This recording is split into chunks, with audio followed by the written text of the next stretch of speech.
So I always like to start off with some type of dynamic movement.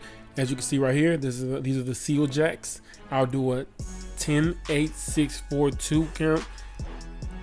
10 seal jacks. Then from there I go and switch it up with 10 of the forward and back with the arm pumps. And then 8, 6, 4, 2, alternating between the two. This takes a little over a minute. So by that time your blood should be going nice and you should be decently warmed up. I follow it up with the pull and reach and knee hug. Now, one of the main things that I focus on this is making sure that I try to balance as much as possible. This works the feet muscles as well as my hip stabilizers. And for this, we only do 8 reps.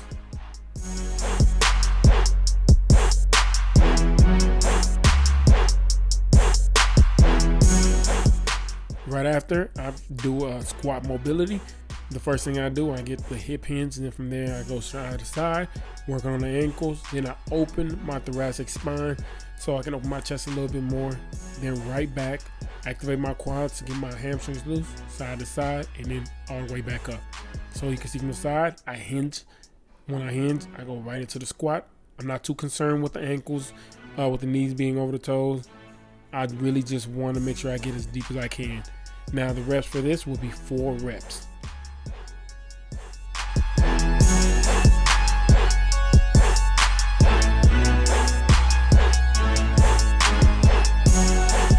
Right after, I follow it up with push-ups with alternating lifts, going all around the world.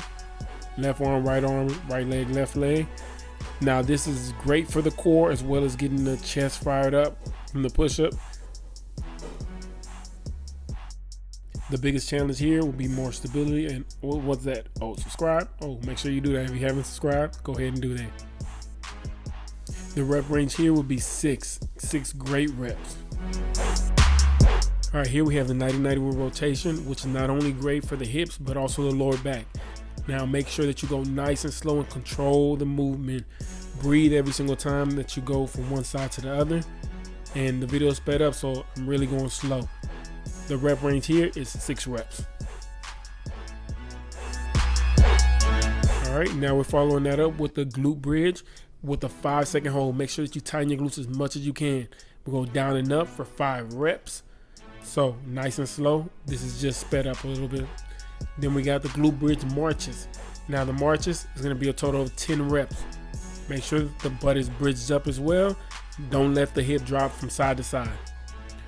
We'll follow that up with the hamstring walkout and still with the marches. A lot of times people hurt their knees. It's usually because their hamstrings aren't firing their need to. So let's get the hamstrings fired.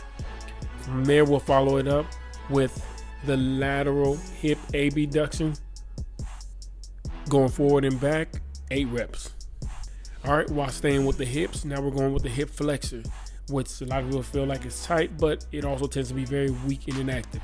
Pull yourself nice and tall, then from there side to side, 8 reps on each side.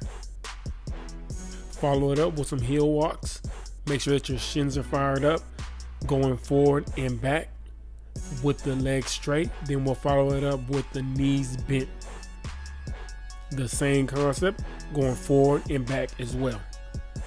Make sure that you do these exercises because these are very important for keeping your knees healthy as well as, minimizing the chances of shin splints.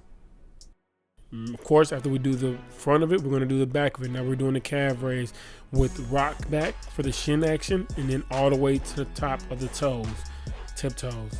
I even like to lift it up a little bit.